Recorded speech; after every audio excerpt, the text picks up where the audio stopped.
सुप्रभात बच्चों। कक्षा 4 पाठ 2।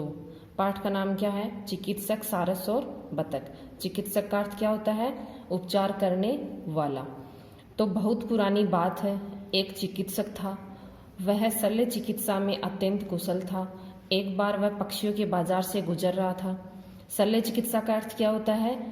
चीरफाड़ करना। कि उसकी नज़र एक सुंदर सारस और बतख पर पड़ी। उसने उन दोनों को खरीद लिया। वह उन दोनों को अपने चिकित्सालय में पालने लगा। रोगियों को देखने के बाद जो भी समय बचता उसे वह पक्षियों के साथ खेलने में बिता देता।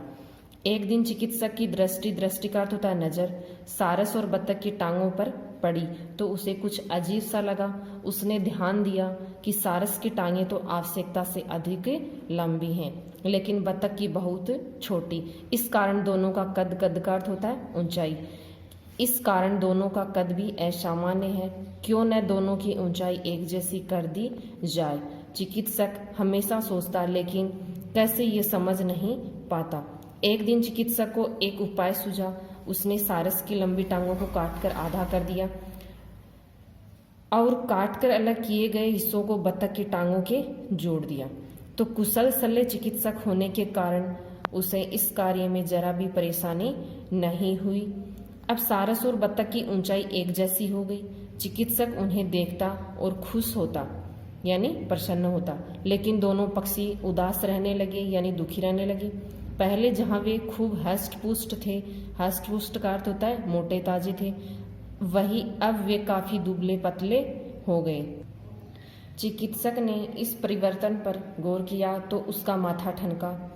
उसने दोनों पक्षियों से पूछा, क्या तुम दोनों एक समान ऊंचाई पाकर खुश नहीं हो?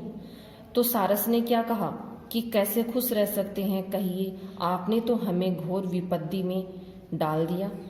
चिकित्सक ने अचरज से आश्चर्य से कहा, क्या कहते हो? इस पर बतख बोली, सारस ठीक ही तो कह रहा है, आपने हमारी ऊंचाई तो बराबर कर दी, लेकिन प्रकृति ने हम दोनों को जो गुण दिए हैं उन्हें आप सम्मान कैसे करेंगे?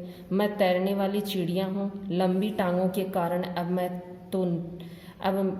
न तो तैर पाऊंगी, न ही झुककर कीड़े मकोड़े खा पाऊंगी, और मैं पानी में घंटों खड़ा रहने वाला पक्षी हूँ, मगर अब खड़ा रहना कठिन है।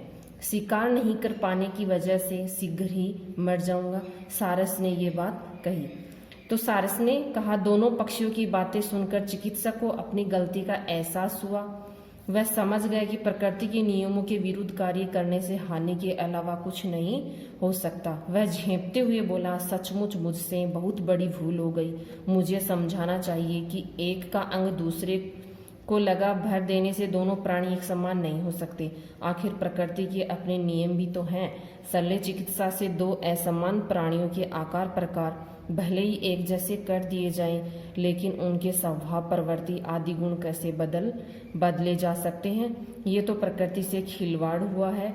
न मैं वास्तव में लज्जित हूँ। लज्जित का होता है शर्मिंदा। चिकित्सक को पछताते देख सारस और बतख ने एक साथ कहा, ऐसा क्यों कहते हैं? भूल तो हर आदमी से होती है। अरे आदमी ही क्यों, हम पक्षी भूल नहीं करते क्या? इतना सुनना था कि चिकित्सक की हंसी छूट गई। हंसते देख सारस खुश होकर पंख फड़फड़ाने लगा, यानी खुश होकर प्रसन्न होकर अपने पंखों को फड़फड़ाने लगा, और बतख कमेंक कमेंक करने लगी। बतख की बोली होती है कमेंक कमेंक करना। चिकित्सक अपनी हंसी दबाते हुए बोला, तो क्या तुम दोनों ने मुझे माफ कर दिया? चिकित्सक की बात सुनकर सारस ने उसे सांत्वना दी। चिकित्सक जी, आप इतने दुखी क्यों हो रहे हैं? सच्चे मन से पछताने वाले को तो ईश्वर भी क्षमा, यानी माफ करना, ईश्वर भी माफ कर देता है। फिर हम क्या हैं?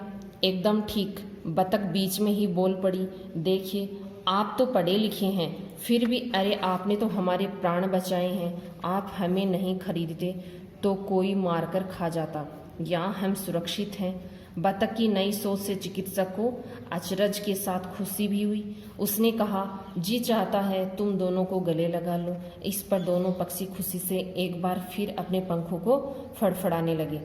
दूसरे ही दिन चिकित्सक ने शल्य क्रिया से दोनों पक्षियों को पहले जैसा बना दिया। अब चिकित्सक के साथ सारस और बतख भी प्रसन्न रहने लगे, यानी दोनों उनके साथ खुश, प्रसन्न का अर्थ होता है खुश रहना, तो दोनों खुश रहने लगे। तो बच्चों हमें इस पाठ से यही शिक्षा मिलती है कि प्रकृति के जो नियम हैं उनके साथ ही हमें चलना चाहिए। प्रकृति के विरुद्ध कार्य कर नियमों के विरुद्ध कार्य करने से हमें हानि हो सकती है।